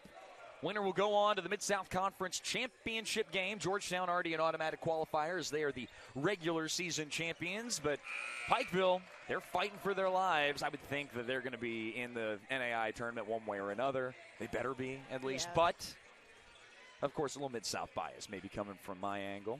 No, I would say all the 4 teams left would likely make the tournament. And even Shawnee State, too. I mean, those 5 teams I feel pretty confident in. We'll see how far the NAI selection committee is willing to go, but that's a question for another day. Right now, we got work to do. It's going to be Parham inbounding it to Spencer, and now Warwicks will have to bring it up. He's got 5 seconds to get it over, and he will. Spencer will give in to Vance. Vance off to Warwicks. 15 to shoot. Spencer, the 3. That is no good. Rebounded by Cam Brooks-Harris. Now Tay Dozier, who checked into the game for Jake Omer, will give it off to Thomas. 1:05 to go. The spin move, the foul, no good, but he will go to the line for 2 free throws. I think this game is going to come down to the first team that doesn't trade baskets with the other team. The first team who can get, 2 or 3 baskets in a row. Can get a score and then a stop, right? That's going to be a major factor. As Tommy Thomas is now stepping to the line. And he'll knock down the first free throw. Tigers by 1. Thomas looking to put his team now up by a full field goal. This gym got eerily quiet. 62 seconds left. Quiet. Yeah, but he's still cool as ice. Knocks down the free throw. Now here's Parham. His team down by 2. Over to Warwicks. He and Warwicks. What a battle this has been for him. A Pikeville kid through and through. As Teddy's going to somehow... Oh, I thought he was going to make that basket just because every time he lets it go, you think it's going in. I don't even know how he found a way to shoot it on the other side of the backboard because I didn't even think he was like physically on that side. Able to get the ball over there. I don't know how he did that. He's going to the line where he's 12 for 12 today. He's going to need to knock them both down to tie the game up. Both teams should still have another possession. 41 seconds to go still, as Parham will knock down the free throw. And just like that, Jake Omer going to check back into the game. Yeah, you can't have him on the bench. In the end of the game, of course not. Yeah, you gotta let your hoopers hoop, You can't have him or Parham on the bench right now. 27 points for Omer right now, for Parham 29. As Teddy goes back to the line looking for back-to-back 30-point performances. Free throw. Money. 74 all, and a timeout called by Ty Compton. Georgetown and Pikeville in just a phenomenal struggle. We've seen a lot of drama so far in this game, and the night is still young. We've got another game coming up after this. Thomas More and Freed Hardeman will duke it out. The Saints and Lions are set for a fun nightcap. And Taylor, I don't know what to think about that last game. Thomas More is a great team. We've seen them plenty through the year, but Freed Hardeman seems to have their number. They make things very difficult. Yeah, and, it's tough. I mean, Thomas Moore's down 2 people, and, they really only go too deep on the bench, and so that's tough. I mean, they're bringing in newer guys who may not have, as much experience as the veterans. Especially in the postseason. But at the same time, I mean, it's a good thing for Thomas More because, those new kids are doing well, and they're getting experience, and they're getting to play with the veterans, and it's postseason. It's a big time games they're playing in. Thomas More, a team that made it to the Fab Four in the NAIA, something that neither Pikeville nor Georgetown have done in at least, 5 years since Georgetown won the national championship, probably 5 years ago. Georgetown's been able to get to the NAIA tournament, but they have struggled mightily once they've gotten there. Losers in the first round, or is it the first round? Has it been the first round for the last 3 years? For Georgetown? Or second, first or second? It was the first round the past 2 years. 2 years at least. Yeah. So, has not been easy for them, but in the Mid-South, boy, are they tough. It'll be Cam Brooks-Harris, who will give it in to Jaquay Wales. Kyron Jones, Tay Dozier, and Jake Omer on the floor for Georgetown. It's Cutlip, Spencer, Parham, Vance, and Bunch on the floor for the Bears. The Tigers star, Jake Omer, will dribble through Parham, and a blocking foul call. Teddy Parham is going to foul out, and he's going to be down on the floor. So that'll be his 5th. They're going to say when Omer went through him that there was a foul called on Parham. And he's got 45 seconds to get up, but he's needing medical attention. And it adds to a more awkward silence here in the gym, although Teddy definitely took a shot from Jake Omer. Whether it was a foul or not on Omer, I'm not willing to say. Jake Omer looks at the UPIKE bench and says, he's fine. He's fine. He ain't bleeding. Ultimate competitor is Jake Omer. As Parham's now, we're going to throw it to a 30-second break. Let's not dwell on this too much here on the Mid-South Sports Network.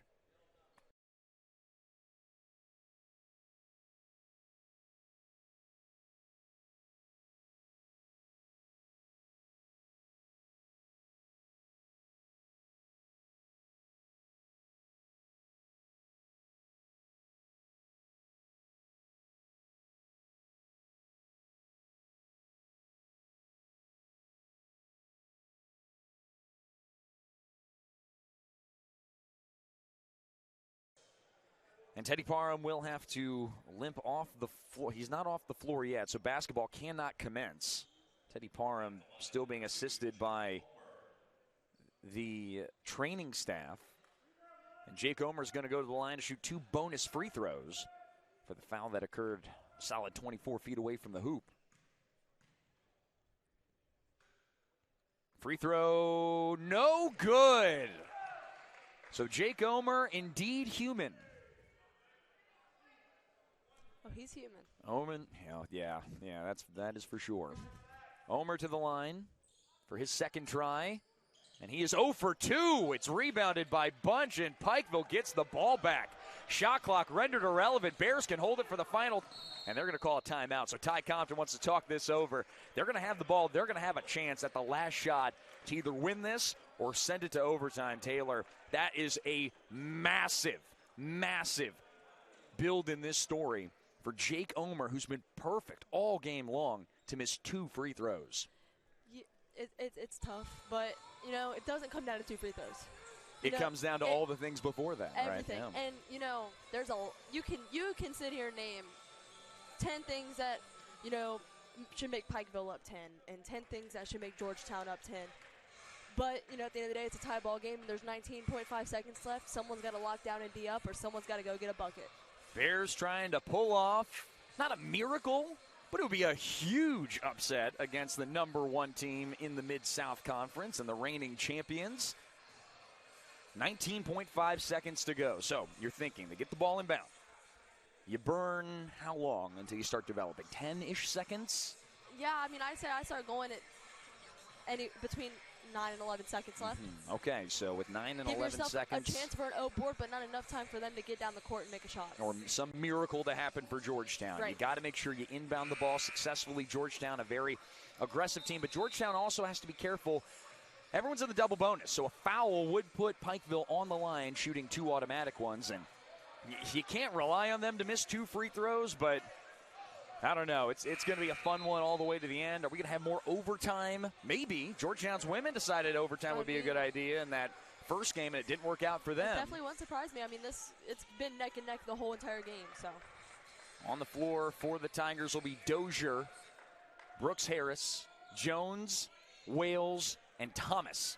Cutlip will inbound to either Bunch, Vance, Warwicks, or Spencer. So no Teddy Parham all the way through. It's Warwicks. 18 seconds to go. Who do you like here? It's going to be Spencer. 10 seconds now for UPIKE. Trying to pull off the upset. On the left side, it's Spencer. Spencer with 4 seconds. Goes up. Blocked out of bounds. 2 seconds to go. UPIKE will keep possession of the basketball.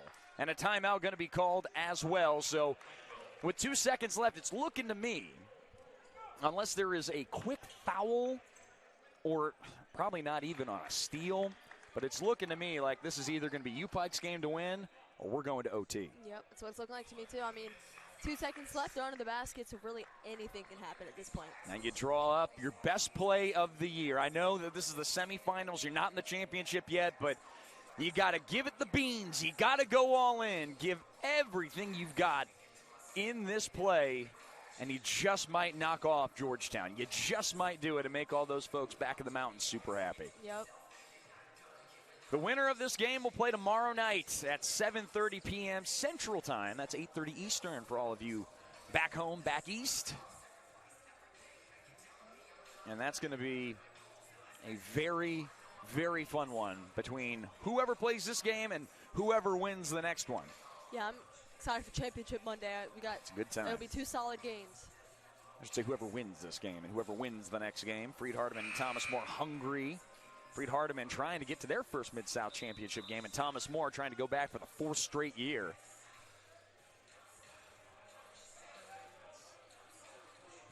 Two of the most historic programs in the Mid-South.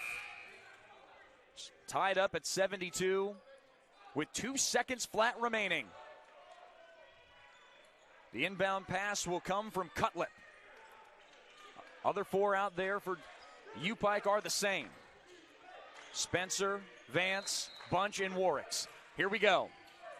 The inbound pass to Spencer for the win. No good. We're going to overtime. And it's 74-74. Brand new ball game. Get ready, everybody. Who's going to go on to the championship? Will it be Georgetown? Will it be Pikeville? We're finding out next on the Mid-South Sports Network.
74-74. UPIKE not able to hit the final shot at the gun. Corbin Spencer had a look, but wasn't able to hit. It was a tough shot still, and they're going to have to go to overtime. Pikeville's played well this game, but my main question, do they have enough horse left under them? You know, do they have enough to get there and beat Georgetown, who have been in these tough situations before? I don't know. We'll see over the next 5 minutes. Georgetown ready to jump. They're going to put out there Cam Brooks-Harris, Kyron Jones, Tommy Thomas, Jaquay Wales, and Tay Dozier. And the same five still out for Pikeville: Vance, Bunch, Cutlip, Spencer, and Warwicks. Here we go. Overtime period. Number one has begun, and Cam Brooks-Harris will win the tip. Yes, overtime should be interesting. I mean, you got Parham out on Pikeville, and you got Lamont out on Georgetown, but I mean, both people fill in their shoes. I mean, you got Kyron Jones in for Lamont, and you got Cutlip for Parham. And I mean, both have had solid games. So here now is Jones. Jones working on Vance. Good defense from Vance, but a nice tip in from Tay Dozier. 2-point lead for the Tigers. Yeah, someone's got to box Tay Dozier out. I mean, he gets up there and he gets those O boards, and he puts it back every single time. Now Vance gives it off to Spencer. Spencer going to have a heck of an overtime period. He gives it back to Vance. Skip past the Bunch. Over to Warwicks. 9 on the timer. Warwicks driving past Wales. Going up with the right hand. No good. It's going to be rebounded by Kyron Jones, who gets it. Nice defensive rebound by the big fella out of Bowling Green. Again, playing in his home gym. He won a state tournament with Bowling Green back in 17, I'm pretty sure. Tay Dozier going up. Nice up and under and Beautiful in move for Tay Dozier, the freshman of the year, making the big shots count down the stretch. I mean, his hang time in the air on that was just not human. He's an athlete, that's for sure. Oh, he's definitely an athlete. Cutlip. Cutlip in the lane. He'll be fouled and will go to the line for 2. The foul's called on Jaquay Wales. And that'll put Cutlip on the charity stripe, where he's a 58.8% free throw shooter. Not great. But today, Cutlip 2 for 2 from the line. The free throw. That's good. So Cutlip taking a big exhale out of Johnson City, Tennessee. Went to Science Hill High School. His free throw is no good. So Cam Brooks-Harris gets another rebound. For Harris, that's his 8th rebound of the game, 2 away from a double-double. But to hell with that, I'm sure he's thinking, I want to win this game. Yeah. He has probably no idea that he's even close to a double-double. Here's Dozier throwing it over to Wales. Now back out to Thomas. This is a big shot, and it's no good. The rebound to Spencer, and the Bears are off and running. Back to Cutlip, a big-time 3 on the way, just shy, and the rebound's going to go to Spencer. Spencer will dish it over to Warwicks, and they have a fresh 20 seconds to work with. It's a dogfight. This whole game's been a dogfight. This 3-point lead is not comfortable for Georgetown. Spencer from the free throw line, no good. Rebounded by Wales, and Georgetown will feed it out. It's going to be Thomas, who scores, and one. And one, that's huge. That is huge. The bench went crazy. And so now Pikeville down 5. That's a big-time deficit considering we've only got 2:35 to go. Georgetown trying to overcome this Pikeville run, even after one of the most boneheaded plays of the Mid-South tournament so far, and Drew Lamont's technical foul.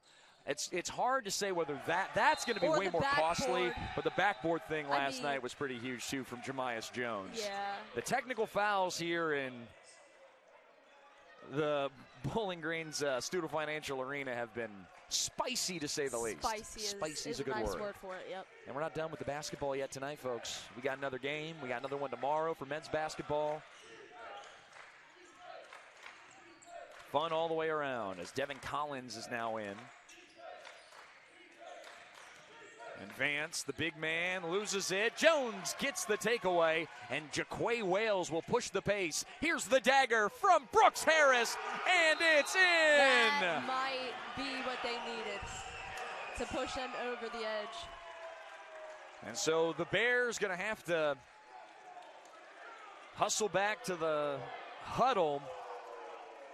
And that just might be enough to put Georgetown over the top. Full timeout called. We'll step away. 2:10 to go on the Mid-South Sports Network.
Well, Pikeville's got to go, and they got to go now. They trail by 9 against Georgetown. Big-time lead put forth by Cam Brooks Harris, who drills a huge three to give his total on the evening a 16-point mark. That is pretty darn impressive to go along with his 8 rebounds and 4 assists. Yeah, I mean, Georgetown has pretty much had control since the tip-off of this overtime, and, you know, 9-point lead in less than 3 minutes. It was the first question I asked. Almost the biggest lead, if not the biggest lead of the game. And I mean, you said it before. I mean, it's going to be tough for UPIKE to beat Georgetown in overtime. Did the Bears have enough horse under them? And that's the main question. It doesn't seem like that's the case at the moment, as a hold is going to be called on Tay Dozier. That'll put Vance on the line to shoot 2 free throws. And for Dozier, that's going to be who has really come on great as of late. He's a board away from a double-double. That's his 3rd foul of the game. And again, as a freshman, we saw it in the women's semifinals with Rachel Satterley for Freed Hardeman. A tough first half. Come out of the locker room, still feeling good, feeling right. And have a big second half to help her team beat Campbellsville and move on to the championship game, which will be played tomorrow just before this game. Or I should say the championship for the men's side. Yeah. Satterley was definitely the difference maker in that second half and pushed her team over the edge. I mean, she was incredible the second half. And Tay Dozier doing much the same, as he's going to finish with darn near a double-double. He's got it now. Give it back out to Kyron Jones, and I got to feel like this game is just about over. Yep. It's going to be Wales. Wales from 3, no good, and Brady Bunch will handle it. Pikeville's got to get a score and get it quickly.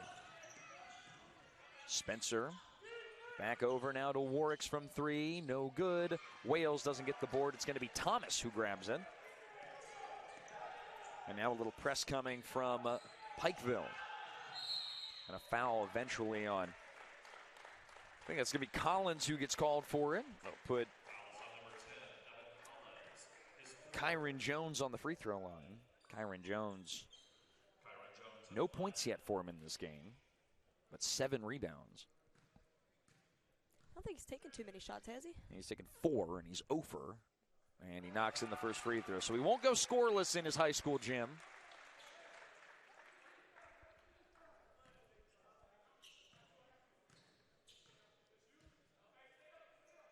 And Jones makes the second. So Kyron doesn't go home empty-handed today. And Georgetown leads by 11. 1 minute to go. Georgetown going to move on to the Mid-South Conference Championship Final for the 3rd time in 4 years. Oh, man, nice 3 from Bunch. He said, hold on, Nate, we're not done yet. And a foul called on Corbin Spencer. Still, it's an 8-point game. 4th foul called on Corbin Spencer. Yeah, as long as Georgetown keeps knocking down their free throws, I'd say this game's about sealed. So we've seen a flop, we've seen a technical foul, we've seen what, a 4-point play? We've seen 2 4-point plays kind of throughout this game as Thomas hits the free throw. Couple foul outs. We've seen now 2 overtime games today. And overall, an entertaining first 3 games on this semifinal Sunday. For sure. Well, ending with a bit of a whimper for the Bears. Free throw, no good, so Vance will have it. And Warwick's going to give it a look. Spencer. And now Vance in the lane. It's good, and 1. So Vance says, not done yet. Come on, he's got 35 seconds left. Let's keep playing. Just see how it ends up. Might as well. I mean, you got nothing to lose. Now. Got to feel, though, like Pikeville, even the 5 seed in this Mid-South tournament, I still feel pretty confident that they're going to be in the. I do too. They're a good team. They're good. Like to think that they're going to be playing in the NAI tournament as Vance hits the free throw to complete the 3-point play, and he'll head to the bench. Vance in the game, 12 points, 6 rebounds, and a long baseball pass out to Thomas. And a foul call. So Cam Brooks-Harris showing off that baseball pass. Yeah, that pass over the top was so wide open. I mean, I don't blame him for dribbling it out, but it was wide open. Cam Brooks-Harris out of Zanesville, Ohio. Zanesville got some maybe fun facts about that little town in central Ohio. Kind of not too far from Shawnee State, I would say. Like, that'd be the closest Mid-South team to where he grew up. There are a couple of pretty interesting characters that have come out of Zanesville. A very long list of different notable people on the Wikipedia page. One being Macho Man Randy Savage, saying he was raised in Zanesville and attended middle school there. You know how unreliable Wikipedia is? That's what teachers want. That's what the public school system tells you. They complain to you and they say, don't use Wikipedia. You have to use JSTOR. You have to use, now you're going to get me on a rant. 8-point game with 32 seconds left. I'm fine to go on a rant here, Taylor. They tell you have to go to what, peer-reviewed? Is that the term that they use? Peer-reviewed sources. Peer review and edit and all that. I've written plenty of those papers, all right? It's fine. It's good. Peer-reviewed sources are great. That is a sham that Wikipedia is not a solid source of information. The internet is growing, and I think the old heads, the old people that are running education and saying, no, we have to keep feeding millions and billions of dollars into these peer-reviewed sources. Screw them. Get them out of here. This is new age. We got to be fast. It's the age of the internet. It's agree. 2023. Wikipedia. Gotta love it. Use the Wikipedia, everybody. Well, yes, maybe not to write your papers because your teachers might not let you do that, but in my neck of the woods, it's fine by me. Also, Dan Patrick is from Zanesville, Ohio. Not familiar with that name. What? Not familiar. Here's a 3 from Cutlip. That's no good. Dan Patrick was, so do you remember, that's a foul on Kean Warwick's. Do you remember Stuart Scott at all? ESPN SportsCenter announcer. He's no longer with us, unfortunately. He passed away a couple of years ago. But he and Dan Patrick really made the whole SportsCenter, at least my understanding. It was still a little bit before my time, but Dan Patrick and Stuart Scott were really, really important in making SportsCenter as fun and as big as it is. Showing those highlights and the big loud clips, the bam, the boom, the slam dunk, and all the clever, funny little things.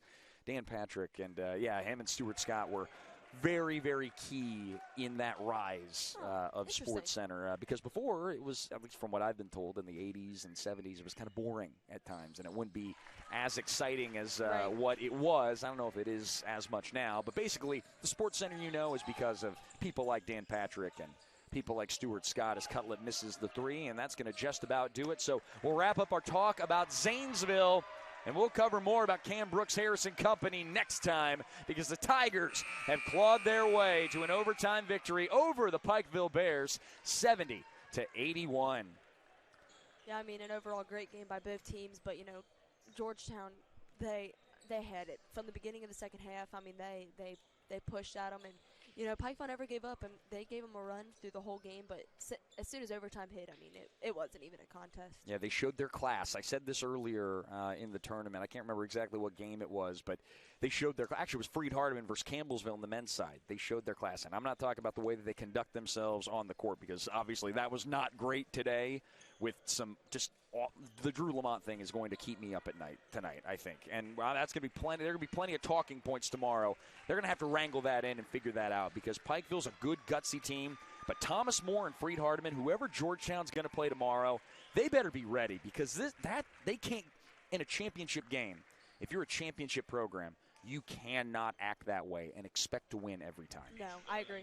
And it almost came back to bite them today. In that moment, I mean, when you're up 4 and you're not up 4 the whole game, you're up mostly 2 to being tied, you got to take advantage of that 4-point lead. I mean, even if things aren't working out for you, I mean, it happens. They were good enough to have it not matter today. But tomorrow, will that be the case? Who knows? Let's celebrate Jake Omer a little bit. 27 points, 4 rebounds, and an assist. 10 of 19 shooting and 4 of 10 from 3. Jake Omer, your player of the game from Taylor Mill, Kentucky. Went to Scott High School. He's back in a big-time way. Yeah, Jake, I mean, he's hungry, and you can see it all over the way he's playing in his face, and just that energy he has. I mean, he knows he's a senior. He wants to cut down a net, and he wants to win a national championship. I mean, he's been talking about it for a while, and he played just like that. I mean, when a man's on a mission like that and you're playing like that, it's going to be hard to beat. Georgetown has squandered many an opportunity in the national tournament, but they are definitely going to have another chance. One more opportunity with Omer. I think just one more opportunity. Is that correct? Any more with sports information these days? They never tell you how many years of eligibility anyone has. It's just a total mess that we live in. But I do know that Jake Omer, as long as he's wearing that orange and black, they've got a chance to not just win the Mid-South tournament. That's evident, but they can win the whole enchilada when they go out west to play for the championships. I should say that, but they got to get through the opening rounds first. We'll talk more about that. They're going to play the winner of Freed Hardeman and Thomas More, which is coming up next. Hope all of you could tune into that game, which I believe is going to begin here in 30 minutes or so. It'll be the Saints and Lions. Final thoughts on this game? Yeah, I mean, a hard-fought game. Kudos to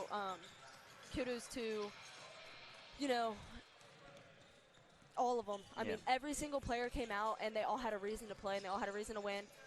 Then you got Parham, who, played a great game. He had 30 points and played probably half the game total. I mean, he only played, how many minutes does it say? Looking here on the stat sheet, 24 minutes of the 45. I mean, not even, about half the game. And putting up that kind of numbers against a Georgetown team like that in that kind of time, I mean, that's impressive. And Georgetown's tough. They got so many weapons and so many different scorers, and just they have options for everything. And it's going to take a really great game from a really great team to beat that. Pikeville, nothing to be ashamed of. A great effort against the number 1 team in the Mid-South Conference and the regular season champs. And we will now toss it over to a break. Actually, just 23 minutes between games, so not a lot of time, which is fine by me. Let's get this semifinal Sunday rolling. The nightcap are the Lions and the Saints, but it was the Tigers over the Bears in the first men's semifinal game. They win it by a score of 90-81. In overtime, it's Georgetown going on to the Mid-South Conference Championship game. That'll be played tomorrow night at 7:30 p.m. Central Time. For Zach Hawkins, our producer, Taylor Close, our color commentator, my name is Nate Metz. We'll see you here for the nightcap next on the almost said it. Saints coming up next on the Mid-South Sports Network.